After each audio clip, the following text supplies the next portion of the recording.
ಈ ಶರಿಯಾ ಅಂತ ಹೇಳೋದು ರಾಷ್ಟ್ರೀಕೃತನ ಅಥವಾ ಧಾರ್ಮಿಕವೇ? ಅಂದರೆ ಈ ಶರಿಯಾವನ್ನು ಈಗ ಇಸ್ಲಾಂ ರಾಷ್ಟ್ರಗಳನ್ನು ನಾವು ಉದಾಹರಣೆಯಾಗಿ ತಗೊಳ್ಳೋಣ. ಇಸ್ಲಾಂ ರಾಷ್ಟ್ರಗಳಲ್ಲಿ ಶರಿಯಾವನ್ನು ಎಲ್ಲ ಮುಸಲ್ಮಾನರಲ್ಲದೆ ಅಲ್ಪಸಂಖ್ಯಾತರು ಕೂಡ ಇದನ್ನು ಆಚರಿಸ್ಬೇಕಂತ. ಇಸ್ಲಾಮಿನ ದೇಶಗಳಲ್ಲಿ ಶರಿಯತ್ತಿನ ನಿಯಮ ಎಂಬುದು ಅದು ಒಂದು ಸಾರ್ವತ್ರಿಕವಾದ ಕಾನೂನು, ಅದು ಆಡಳಿತದ ವ್ಯವಸ್ಥೆ ಅದು. ಆದ್ದರಿಂದ ಯಾವುದೇ ಒಂದು ದೇಶದ ಕಾನೂನುಗಳನ್ನು ಆ ದೇಶದ ಎಲ್ಲ ಪ್ರಜೆಗಳು ಪಾಲಿಸಬೇಕಾಗ್ತದೆ. ಹಾಗಾದರೆ ಇದೇ ಶರಿಯಾ ಯಾಕೆ ಹೇಳೋದಿಲ್ಲ ಭಾರತದಂತಹ ಇತರೆ ಜನಾಂಗದವರು ಬಹುಸಂಖ್ಯಾತರಿರುವಾಗ ಅವರ ಸಂವಿಧಾನವನ್ನು ಪ್ರಾಥಮಿಕವಾಗಿ ನೀವು ಅನುಸರಿಸಿ, ಅಲ್ಪಸಂಖ್ಯಾತರು ಮುಸ್ಲಿಮರು ಅಂತ ಹೇಳ್ಬಿಟ್ಟು ಈ ಶರಿಯಾ ಹೇಳ್ತದ? ಏನಾದರೂ ಹೇಳಿದ್ಯಾ? ಯಾಕೆ ಹೇಳೋದಿಲ್ಲ ಅಂತ? ಭಾರತದ ಯಾವ ಮುಸ್ಲಿಂ ಕೂಡ, ಒಬ್ಬ ಸಾಮಾನ್ಯ ಮುಸ್ಲಿಂ ಇರಲಿ, ಯಾವುದೇ ದೊಡ್ಡ ದೊಡ್ಡ ವಿದ್ವಾಂಸರು ಕೂಡ ಈ ದೇಶದ ಸಂವಿಧಾನವನ್ನು ನಾವು ಪಾಲಿಸುವುದಿಲ್ಲ ಅಂತ ಇಲ್ಲಿಯ ತನಕ ಹೇಳಿಲ್ಲ.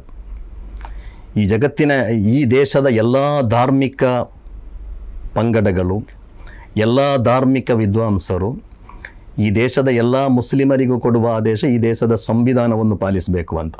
ಹಾಗಾದರೆ ಇದೇ ಶರಿಯಾ ಯಾಕೆ ಹೇಳೋದಿಲ್ಲ ನಮ್ಮ ಬಹುಸಂಖ್ಯಾತ ರಾಷ್ಟ್ರಗಳಲ್ಲಿ, ಮುಸಲ್ಮಾನ ಬಹುಸಂಖ್ಯಾತ ರಾಷ್ಟ್ರಗಳಲ್ಲಿ ಯಾಕೆ ಹೇಳೋದಿಲ್ಲ ನೀವು ಇದನ್ನು ಅನುಸರಿಸಬಹುದು ಅಥವಾ ಅನುಸರಿಸದನ್ನು ಇರಬಹುದು ಅಂತ ಯಾಕೆ ಹೇಳೋದಿಲ್ಲ ಶರಿಯಾ ಅಂತ?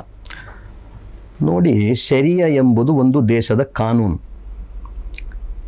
ಒಂದು ದೇಶದ ವ್ಯವಸ್ಥೆ, ಗೊತ್ತಾಯ್ತಲ್ಲ.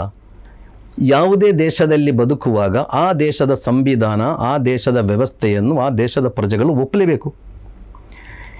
ಎಲ್ಲಿ ಇಸ್ಲಾಮಿ ಕಾನೂನು, ಈಗ ಕಾನೂನು ಬೇರೆ ಬೇರೆ ರೀತಿಯಲ್ಲಿದೆ. ಈಗ ಯಾವ ಕಾನೂನು ಕೂಡ ಪರ್ಫೆಕ್ಟ್ ಅಂತ ಯಾರಿಗೂ ಹೇಳಲಿಕ್ಕೆ ಸಾಧ್ಯ ಇಲ್ಲ. ನಮ್ಮಲ್ಲಿ ಒಂದು ಕಾನೂನಿದೆ, ಬ್ರಿಟನ್ನಲ್ಲಿ ಒಂದು ಕಾನೂನಿದೆ, ಅಮೇರಿಕಾದಲ್ಲಿ ಒಂದು ಕಾನೂನಿದೆ.